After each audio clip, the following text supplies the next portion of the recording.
What I would expect you to do is to show us a page that the 33 billion that's in question. This is where it is. If you are talking about letters of credit, then you would show us a page that please see the attachments.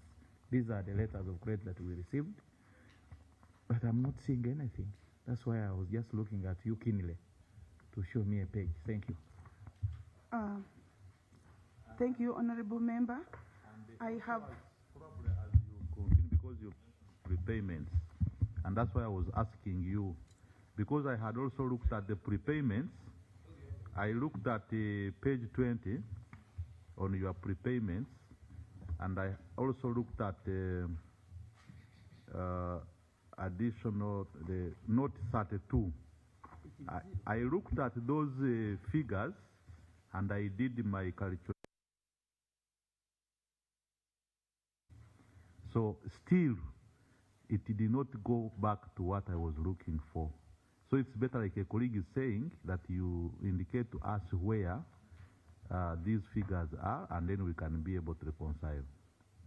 And just in addition, Mr. Chairman, she talks about prepayments, and when you go to that column, you find it's 0 on page 20. You're talking about prepayments where you want to cover up yourself, but it's a 0.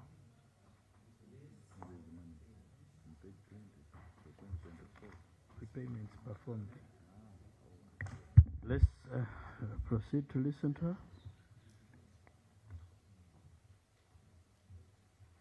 her. Page 20. The prepayments for the period amount to 214 billion, 283 million, 863,173. The breakdown is as per one of the attachments. Is that okay? And it's also reflected on a note, maybe before I go to the attachment, or note 32. Or note 32. Under letters of credit, it's 0, as it has been rightfully said, because we never opened any letter of credit during the period. But the prepayment was in respect to the 1.5, and I think that is the monies that the honorable member said, 1,535,330,460. It was a prepayment to various landlords whose financial period exceeds, because we normally pay on an annual basis or 6 months, but once it exceeds, we reflect it as a prepayment. Then the 212 billion 748, honorable members, I'm on note 32. 748,532,713 is the money that we took to Bank of Uganda on an account called letter of credit deposit account, not letters of credit. And the details of the monies that we took is indicated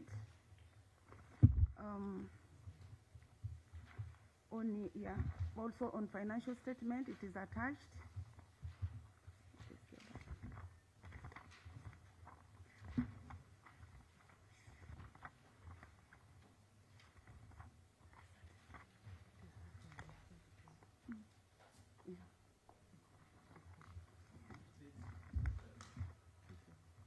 Not 32, it is, but I'm trying to get the attachment. Not 32, it's towards the end. Page 38, yeah.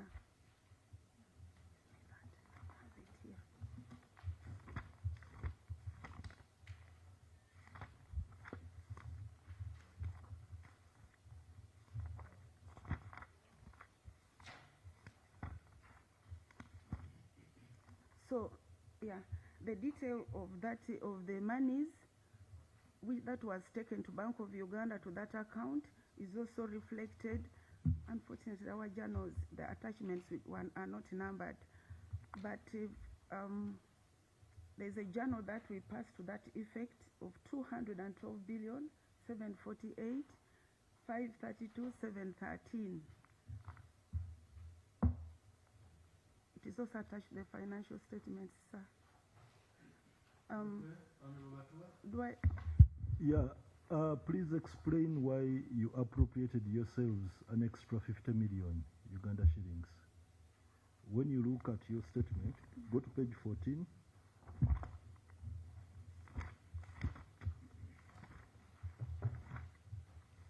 On the side of revenue, in your statement of financial performance, on the revenue, transfers received from the treasury. What is that figure? Read it. Come again, sir. Page 40. Revenue, transfers received from treasury. The 317 billion. Read it fully. Okay. As guided by Note 4. What is the figure? Note 4. Just give me a second.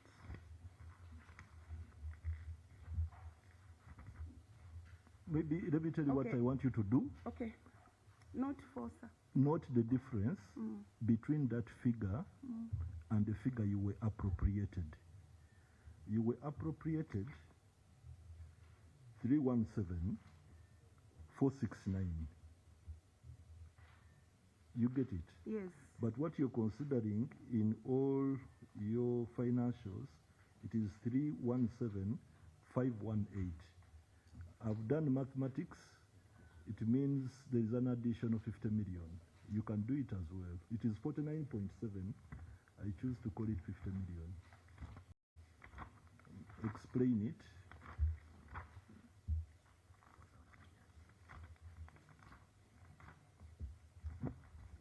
Because when you go to honorable members, the total transfers that we received from Treasury, as backed by Note 4, is 317 billion 518 908 801. That is Note 4, and that is the figure that we used to come up as part of our revenue that we received from Treasury on Note 14. Now there is this page 18. I mean on page 14. Yes, okay, please. there is this page 18, which is the statement of appropriation, and it is also signed by and initialed with RK. So I think it's also a genuine document, because these documents should reconcile. I'm not fault finding, but to clear our mind while we are doing report writing. So you give us, a very good explanation. Thank you, sir. Also, when you look at note page 18, transfers received from Treasury, that is the Uganda Consolidated Fund. On page 18? Yes, on page 18.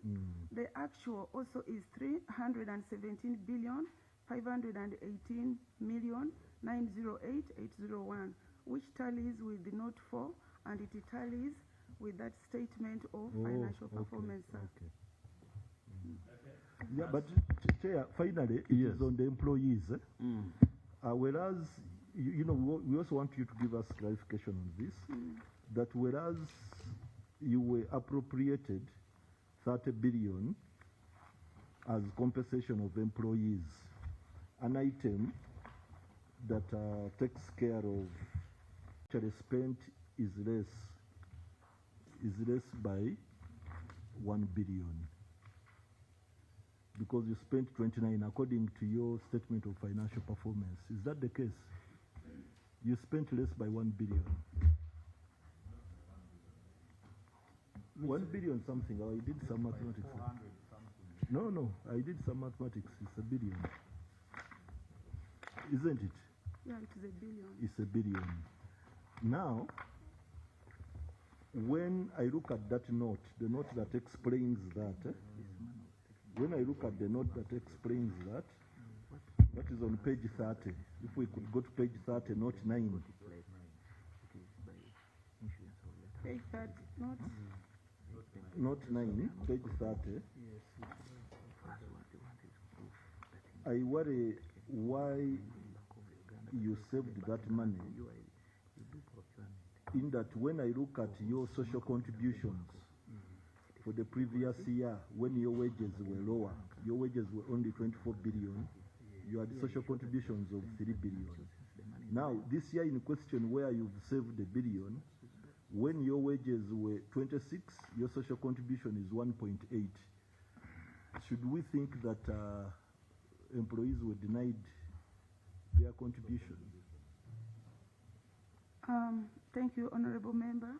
First of all, to start with, it's true, we did spend during that financial year in terms of wage to the tune of 29,555,476,251 against the appropriation that was given to us of around 30 billion, giving a difference of 1 billion. And indeed, that money was not absorbed. And the reasons, one of them, as Idi had said, a number of staff come in and go, and those are the staffs who are subsequently replaced. And that was actually then the year when I think the audit of the payroll was done, and that money was confirmed as having not been consumed. Okay, bring it clearly. So the other one is the your accounts here do not show stuff going because your wages and salary are at 26 billion, which is 2 billion higher than the previous year. Let us go to page 30, note 9. Are you there? Yes, sir. When you're there, you can see that it tells a different story. It shows that they're actually more staff than they were the previous year because your salary and wages is 26 billion, 2 billion higher than what it was the previous year. You get it? And when we are writing a report, we shall definitely know and see that your social contribution has been squeezed from 3 billion to 1.8 in spite of wages and salaries going up. And that is happening at a time when you're saving 1 billion. So we will want to know why. Honorable Member, first of all, when you look at the employee costs, it has various classifications. That is a 21 series in terms of classification. So all staff-related costs, including medical expenses, name it, if any, are under that similar categorization. So it is true that wages and salaries related to 26 billion, then NSSF to 1.8, then other employee costs. This is the actual consumption against what had been appropriated. So the appropriation that was received, this implies that we didn't actually consume everything. Yeah.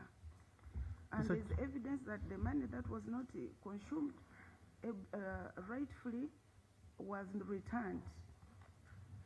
So that is why you see, because even then our wage is not at that 30, but when you look at the entire 30 compensation of employees, that category includes everything that falls under the 21 series. That is the wage and any staff-related costs. Yes, supplementary chair. Yes, The concern, as we come to conclusion the, of the concern I mathematics. have is like what my colleague also raised, Donald Batua. If you look at the social contributions for the previous financial year, it was 3.1 billion. When you had wages of 24 billion. Now, when we have the following year wages of 26 billion, our social contributions drop to 1.8 instead of actually correspondingly increasing. So would we be wrong, because there's no explanation here, if we assume or we conclude that there are some staff you denied their social contributions? How do you explain? And if you look, she has answered that before. no, she has not. And if you look at the difference of 1 billion, if you added it to the expenditure here at the 1.8, it would actually cover the previous social contribution expenditure. No, thank you, honorable members. I've just recalled initially there had been releasing even gratuity. they had been releasing gratuity under non-wage, staff-related costs, but non-wage. But from the financial, I think 2024-2025, this has since changed. They now release and warrant gratuity separate from the other staff-related costs.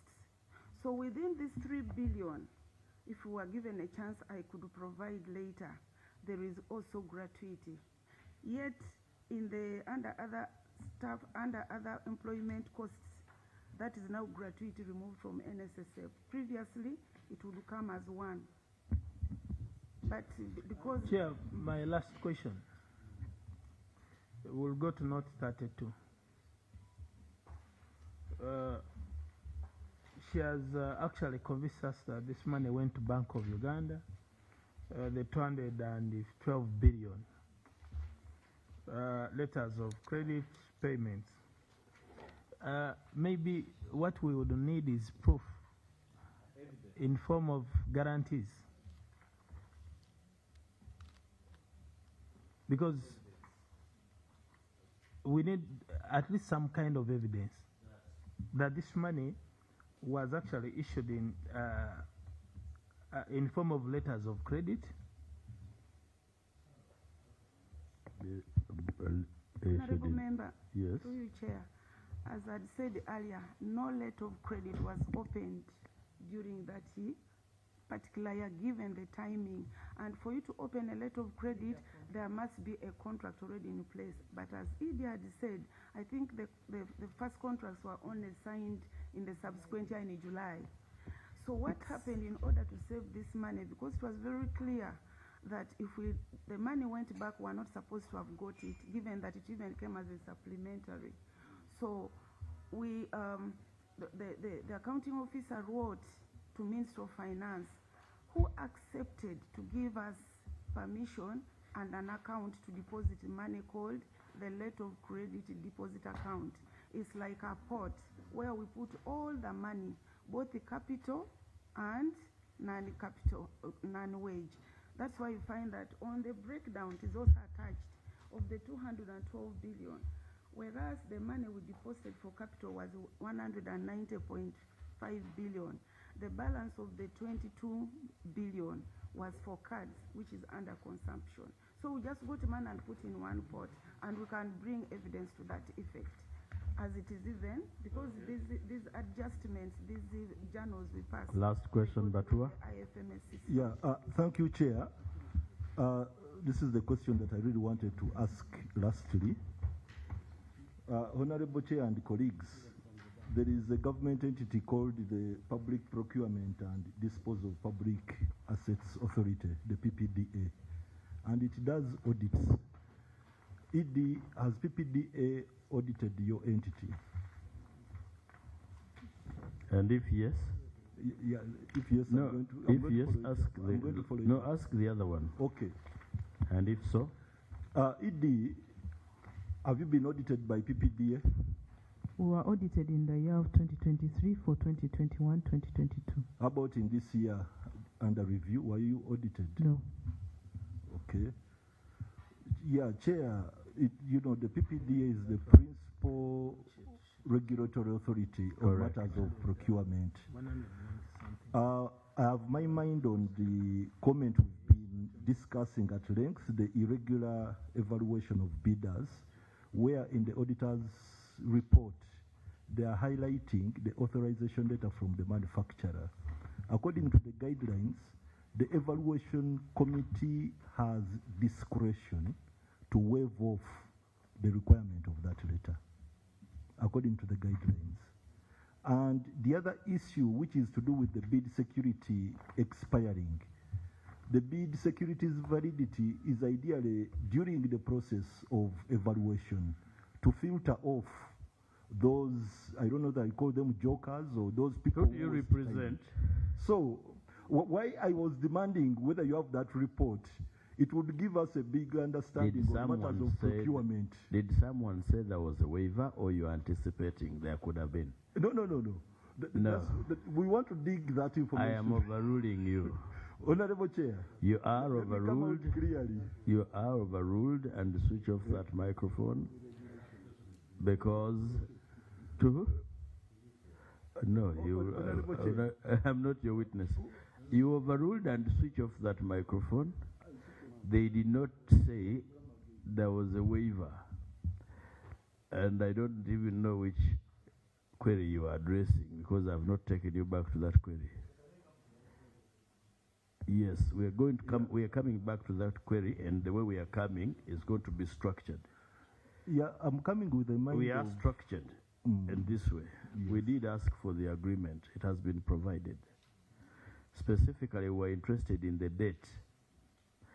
This framework contract was signed by the accounting officer on the first day of July 2024. You may now proceed to ask the questions now that the date is available. Honorable Batua? Yeah, there are responses that we need to appreciate how irregular this evaluation process was. How irregular or regular? It is either way. Yeah, how irregular or regular, basing on these two aspects. One, of the bid validity, and two, on the authorization letter. So we need the opposition as to whether the authorization letter was waived during the evaluation process or not, because in that it will guide our report. Honorable member, she has not said so. Oh, the waiver has not arisen. Okay. Yes. And then, because her evidence is that authorization was given. It is attached as Annex 9. That's her evidence. Number two, on the bid validity. Actually number one, because... Okay, number one, on the bid validity. Yes. In the notes we have, we are not privy to the dates the bid was carried. So we can't judge whether it expired during evaluation or after evaluation, because it would be normal for it to expire after evaluation. But you've not given us the days so that we make a good judgment on the bid validity. Maybe, and I see a context as though we wanted to know, because what would be of context to these two particular people, you gave the contract is the performance bond. So I do not know whether you had the performance bond, you requested for it, though I believe it's not a must in framework contracting, but if you did, you let us know, such that we know how to make a report on this matter of irregular evaluation. I also want to remind members that we are dealing with a contract where supply has been made, right? Yes. So in other words, we have no worry with regard to financial loss. We're only pursuing the area of compliance with the procurement processes. Okay, you noted that question? Are you ready to answer now? Then I go to the next question.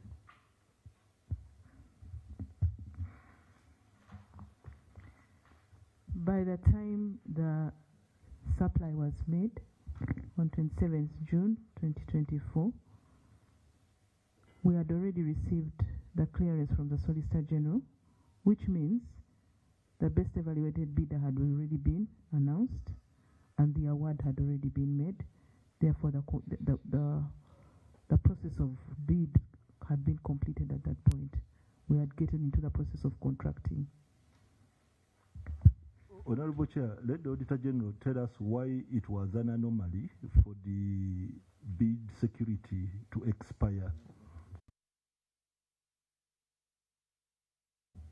So, I do not know exactly what we are interrogating here. Actually, we have understood. It is the law. It's a matter of law. And we are entitled to depart from the Auditor General's opinion. It's an opinion. We look at the documents and say, Auditor General, well, you were not right here. Honorable Nangoli.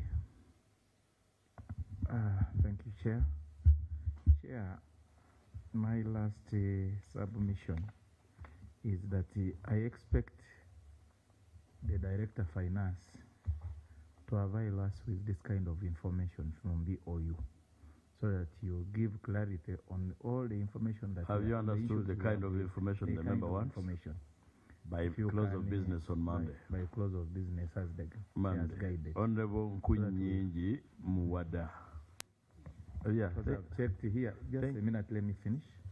I I've thought you checked had when finished. no, there's the last one, Chair. Actually, when you look at the attachments, even for this is, I think, money that was got from an NGO, there's even a certificate attached. So why not this one from GOU that you don't have evidence? So kindly do that by close of business as Chair has guided. Thank you so much, Chair. We'd actually brought a copy of the confirmation certificates. The challenge is that they were part of this just ended financial year, because they were later on. Yeah, that's okay. That's still fine, because that's when they were issued. Honorable Nkunyingi Muwada. Chair, this time I'm raising a simple inquiry from Nira and the team. After identifying a few areas that attracts our attention to learn more what happened, specifically on the area of procurement and receiving of goods, toner among others. No, there are no others. Okay, receiving of toner. My casual inquiry is, did you have an emergency that triggered your attempt or practical receipt of goods before you could sign a contract? Was there an emergency? Were you attending to, was this toner required as an as an agency to transact as per your mandate, or is just mere foresight? Just to learn from you. Probably the foresight, oversight. It is they can choose. No, it can't be foresight. Okay, I want to learn from them. Was there an emergency? Maybe we are questioning you over and over again when actually you have a bigger problem and a bigger challenge within your operations, where we need to support you as a committee. Toner by nature is an emergency. Here, let them answer themselves. I think I thought the bigger question and why I labored to give you the debt was to decide whether by the time of signing the framework contract, okay, they had already received. And that's what I want her to answer. Now that Chair, Chair, from Yes. the documents, the LPO was written on 23rd of June, which year? 2024, Yes. and the goods were delivered and received on 27th of June, before The signing of the framework contract was signed. Okay. And that's why, Chair, I think we should give them a chance to tell us if they have an internal problem or challenge that they would wish us to support them as a committee, because it may not be among the issues. Do you want to provide legal services to Nira? No. We need to appreciate the circumstances of the operation by hearing from them. Okay.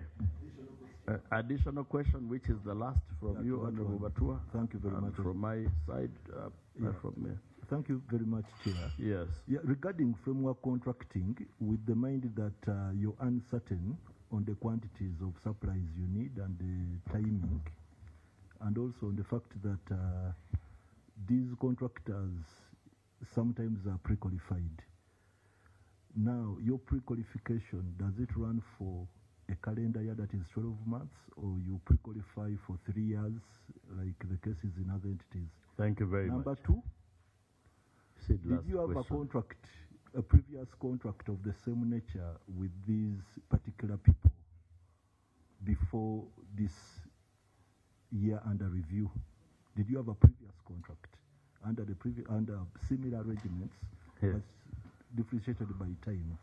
Timothy Lusara Batua, what did you eat this today? Huh? We are seeking clarification. We must have that we write a eaten good mohogo. report. Proceed to answer, Rosemary. Honorable Chair, I am grateful to your indulgence. Question number 1, were these suppliers pre-qualified? Yes, we pre-qualify for 3 years. Okay. In this particular case, from which year to which year? And I think that would help us a lot. Please allow me to bring that detail for this particular on case. Monday. Yes, please. Okay. The next question. The next question was on, was there an emergency? If you note, the requisition was placed on 30th Jan 2024. So it was already 5 months late. The organization had needed the items much earlier and were well into the year, and they had not yet been delivered. If you note, the quantities needed are needed around the country, and they are needed on a daily basis. Does that rhyme with what I guided earlier? Well, a bit, though I also hear that within Nira, there are orders from above. Some of these are SFC soldiers in suits. So, you remember... Sometimes you can receive goods on Gunny Point and you don't tell us. You remember last time when I told you about... And I should be preaching to the converted, because I saw you studying law as a young man, and you know that evidence would not be admissible. Especially 1, where you hear. Number 2, where you're not a witness. Okay, but then I can only say that even in your law firm, when you don't have toner, you will not function. Would you conclude?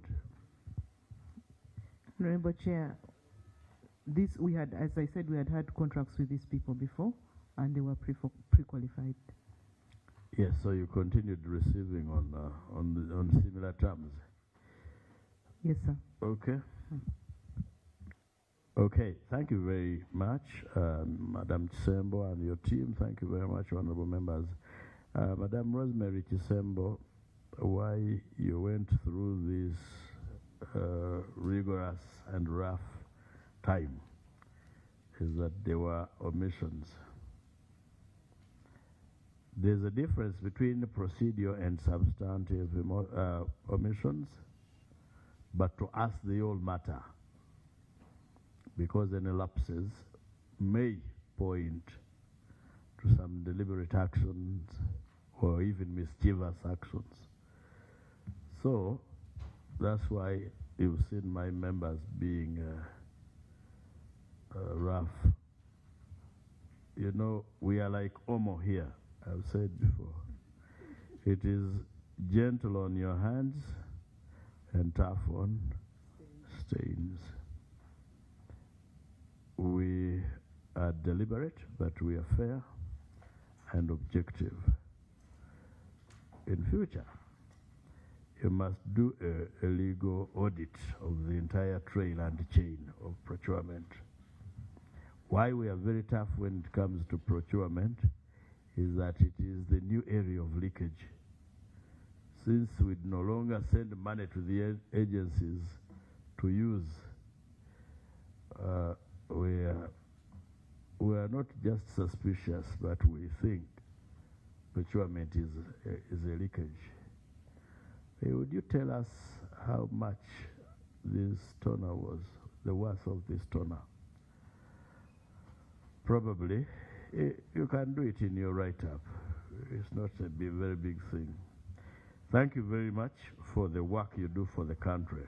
For us, we continue. Chair, I just wish to go on record that we are not SFC, and we did not get orders. I guided on that the evidence, that the statement was itself not admissible, and it is not evidence against you. Yes, we know that SFC interferes, generally. They interfere, but we have no evidence that they interfere with you.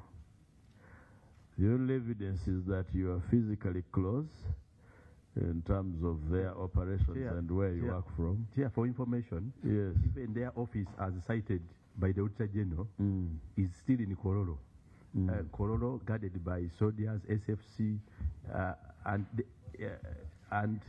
it is mentioned. There could be installations of a strategic nature. We can show you here proof of soldiers around their head office. Now they cannot. If you go to Karuma Bridge, you will find soldiers guarding it. Same with, I think, Jinja they used to. There could be installations of a strategic nature. And for the we might be dealing with a team. I know where you're coming from. We might be dealing with a team which is in captivity, and we need to. For the information of my colleague, Honorable Kuni, there is a police station at Kororo.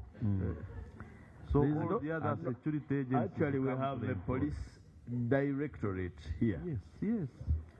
So we will not demonize security, even when we know that they have excesses. Where we find them stretching their hand into the affairs of the agencies, I always want to hear that evidence.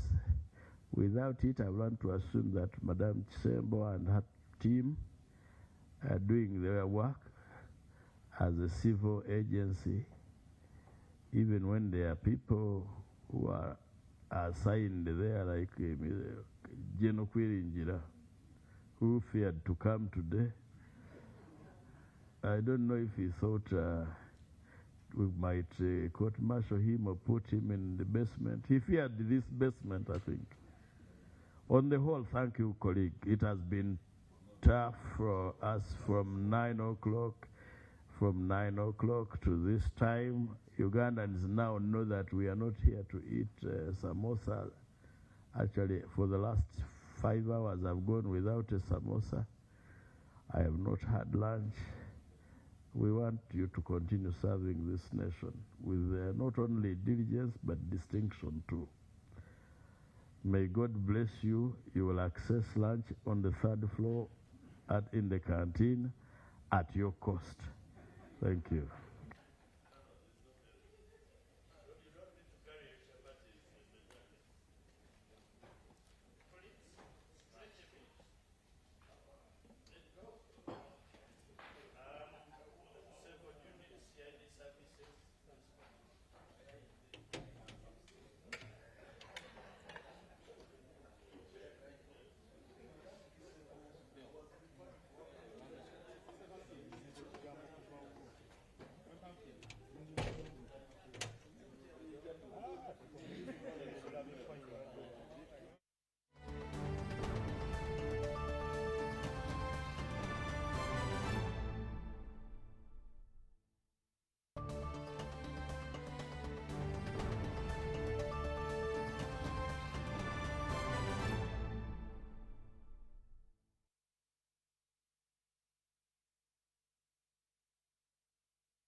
UBC, inspiring Uganda.